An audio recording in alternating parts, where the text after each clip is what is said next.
Pēdējo 2 gadu laikā ERAF aktivitāšu ietvaros Valmierā veikti vairāki apjomīgi ielu infrastruktūras sakārtošanas projekti. Ar vārdu infrastruktūras sakārtošana nav domāts tikai kaut kāds virskārtas nomaiņas segumam vai tādu nelielu darbu. Mēs esam strādājuši ļoti kompleksi. Ļoti kompleksi ir rekonstruēta Rīgas iela, Valkas un Tērbatas iela. Tās jau tagad ir pabeigtas un ir uzsākti darbi pie Matīs šosejas rekonstrukcijas. Ar Eiropas finansējumu Valmierā renovēts arī bērnu dārzs Sprīdītis un pabeigta pamatskolas būvniecība. Arī šis ir ļoti tāds liels un skaists projekts. Varbūt sākumā liekas, ka skola ir par lielu un varbūt mūsdienu krīzes situācija, bet tas, kā jūtas bērni šajā vidē un skolotāji, tas parāda, ka mēs esam domājuši tiešām par vidas kvalitātes uzlabošanu. Valmieras pamatskola līdz šim atradās šaurās un mācībām nepiemērotās telpās. Pateicoties veiksmīgai sadarbībai starp pilsētas domi un valsts reģionālās attīstības aģentūru, Valmieras pamatskola mācību gadu sāka jaunā mājā, kuru šobrīd var uzskatīt par modernāko skolas ēku Latvijā. Projekts atbilst visām Eiropas prasībām, un šobrīd, ja mēs gribētu būvēt skolu, mēs vienalga nevarētu savādāk būvēt, kā atbilstoši tām prasībām, kādām viņi ir uzbūvēti. Līdz ar to mēs esam tomēr spēruši tādu pareizu soli, pabeidzot projektu, iegūstot labu objektu, kuram ļoti ceru būs arī ļoti labi gan energoefektivitātes, gan uzturēšanas izmaksu rādītāji, tāpēc, ka tā tomēr ir jauna skola un gribētos teikt kvalitatīvi uzbūvēta. Ar Eiropas reģionālās attīstības fonda aktivitāšu ietvaros īstenotiem projektiem Valmierā ne tikai ir veikti nozīmīgi celtniecības un renovācijas darbi, bet vienlaicīgi ir sildīta reģiona ekonomika un krīzes apstākļos radīts darbs vietējiem uzņēmējiem. Jaunā Cēsu pils celta uz vecās Ordeņa pilsvārtu nocietinājumu mūriem. Tā bijusi gan Fon Zīveru ģimenes īpašums, gan armijas štābs Otrā pasaules kara laikā, gan daudzdzīvokļu māja Padomju Latvijā. Tagad šeit ir Cēsu vēstures un mākslas muzejs. 2. gadu pilī ERAF projekta ietvaros notiek iespaidīgi atjaunošanas darbi. Pils atjaunošanai pašai kā tādai ir 2 fāzes, no kurām viena noslēdzās 2008. gada vasarā. Un otrai finansējumu mēs ieguvām jau pēc gada, un pašlaik tiek realizēta šī otrā fāze, kas sastāv no 3 daļām. No celtniecības daļas, no restaurācijas daļas un no jaunās vēstures un interjera ekspozīcijas daļas. Pirmo reizi tiek restaurēts senais pils interjers, pārvēršot parastu muzeja ēku par muzeju pilī. Līdztekus restaurācijai pilī tiek veikta arī papildus uzlabojumi. Tagad visi stāvi būs pieejami cilvēkiem ar īpašām vajadzībām. Tiks atjaunots vairākas senās krāsnis un renovēta apkuras sistēma. Ir tā, kā īstenībā pils pirmoreiz atzimst atkal kā pils. Tātad muzeja šajā ēkā ir no 49. gada, bet pirmoreiz mēs ekspozīciju veidosim pils interjeros. Tas ir sarežģīts uzdevums – veidot ekspozīciju pilī.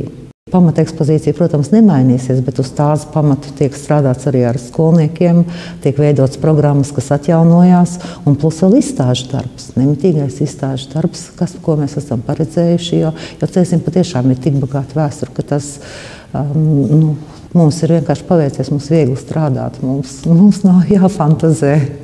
Ar Eiropas reģionālās attīstības fonda projekta finansējumu Cēsu vēstures un mākslas muzejs pamazām atgūst seno pils interjeru, kas piesaistīs jaunus turistus un pilsētas viesus.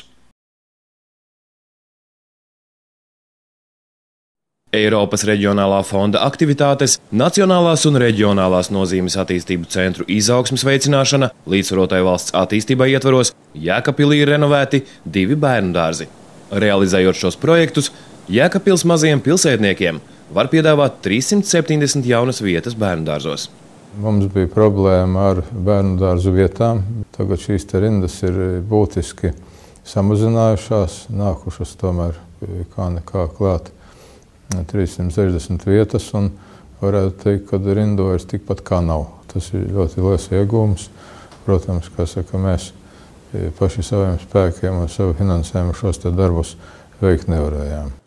Jēkabpilī ir pabeigts arī nozīmīgi kultūras objekta Ādamsonas sāliņas rekonstrukcijas projekts. Aktīvi sadarbojoties ar Valsts reģionālās attīstības aģentūras un Reģionālās attīstības un pašvaldību lietu ministrijas darbiniekiem izdevies prasmīgi piesaistīt Eiropas finansējumu, atjaunot brīvdabas estrādi un apkārtējo teritoriju ap to.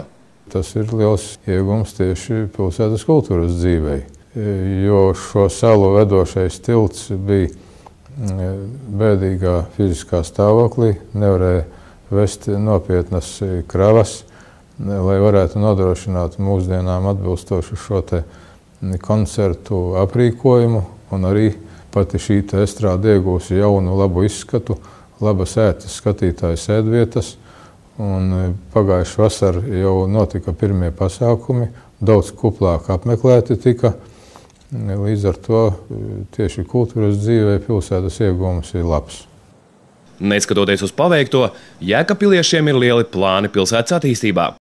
Piesaistot Eiropas Reģionālās attīstības fonda līdzekļus, jau tuvākajā laikā ir jāsāk pilsētas galveno ielu remonts, kas ne tikai uzlabos tranzīta satiksmi, bet arī uzlabos ceļu satiksmes drošību uz ielām. ERAF aktivitātes Nacionālās un reģionālās nozīmes attīstības centru izaugsmes veicināšana līdzsvarotai valsts attīstībai ietvaros. Liepājas pilsētā ir paveikti vairāk nozīmīgi projekti pašvaldības ēku siltināšanas un infrastruktūras sakārtošanas jomā. Ir virkne projektu, kas dod jau tagad pietiekoši nopietnu finanšu līdzekļu ekonomiju. Tie galvenokārt pašvaldības piederošo ēku siltināšanas projekti. Šajā gadā mēs esam ieguldījuši ļoti lielas investīcijas tieši skolās, bērnudārzos un arī pašvaldības iestādēs. Pateicoties Eiropas Reģionālās attīstības fonda finansējumam, pilsētas iedzīvotājiem ir radītas 128 jaunas vietas bērnudārzā Saulīte. Uzlabota energoefektivitāte 17 skolās un bērnudārzos, kā arī nobeigumam tuvojas stācijas laukuma renovācijas darbi, kas uzlabos ne tikai transporta pieejamību, bet sakārtos arī Liepājas pilsētvidi. Stācijas laukums pēc iedzīvotāju viedokļa bija viens no melnajiem punktiem pilsētām, kur bija nepieciešams sakārtot, jo pamata konstrukcijas bija būvēts pietiekoši sen, viņas bija nedrošas. Realizējot attīstības projektus, Liepājas dome aktīvi konsultējas ar pilsētas iedzīvotājiem, kuru viedoklis ir ļoti nozīmīgs plānojot jaunus attīstības projektus. Iedzīvotāji, kas nāk uz šīm sabiedriskām apspriešanām uz vietas, parasti arī ir tie, kas šo vietu lieto, kas šo vietu mīl. Un līdz ar to viņi arī varbūt vairāk izjūt vienu vai otru vajadzību konkrēti, piemēram, parkos. Liepājas dome nav apstājusies pie padarītā. Jau nākošgad apjomīgs Eiropas finansējums tiks piesaistīts kultūras iestāžu energoefektivitātes uzlabošanai, kā arī paveikti citi pilsētas un novada iedzīvotājiem būtiski projekti. Pēdējo 2 gadu laikā Līvāni ir kļuvuši par līderi Eiropas Savienības fondu apguvē. Pateicoties novada domes un Valsts reģionālās attīstības aģentūras veiksmīgai sadarbībai, pilsētā ir paveikti vairāki nozīmīgi projekti, apgūstot gandrīz 80% no paredzētās naudas. Un pašvaldības budžets aiziet, ikdienas vajadzību apmierināšanai, sociālajiem pabalstiem, uzturēt izglītības iestādes un kā sacīt, ikdienas vajadzībām.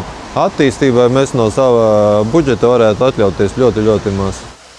Eiropas reģionālā fonda aktivitātes, Nacionālās un reģionālās nozīmes attīstību centru izaugsmes veicināšana, līdzsvarotai valsts attīstībai ietvaros, Līvānos ir paveikti vairāki nozīmīgi projekti, no kuriem apjomīgākais ir kultūras centra renovācija. Tagad pašdarbības kolektīviem, pilsētas un novada iedzīvotājiem ir ilgi gaidītās telpas, kas piemērotas kultūras dzīvei. Līvāni ir viena no nedaudzajām Latvijas pilsētām, kura veiksmīgi piesaistot Eiropas Savienības līdzekļus, ir labi iekārtojusi daudz dzīvokļu māju pagalmus, nosfaltējusi ceļus un uzbūvējusi bērnu rotaļu laukumus. Un drīz tiks pabeigta arī jaunā bibliotēkas māja. Neskatoties, ka tagad ir informācijas laikmets, internets, biblioteka iedzīvotājiem ir vajadzīga. Apmeklētāju skaits ir ļoti liels, jo tagad to var pateikt precīzi, jo mūsu bibliotekā viss ir automatizēts, uzskaitīts un varam burtiski pa dienām pateikt, cik ir cilvēki. Un tad tā radās doma, ka viņi ir pārblīvēta, krājumi aug, jāceļ jauni. Jo praktiski viņi tiek uzcelta par jaunu. Līvānu pilsētas pieredze ir labs piemērs, kā aktīvs un mērķtiecīgs pašvaldības darbs sadarbībā ar Valsts reģionālās attīstības aģentūru un Reģionālās attīstības un pašvaldību lietu ministriju veicina pilsētas attīstību un iedzīvotāju labklājību.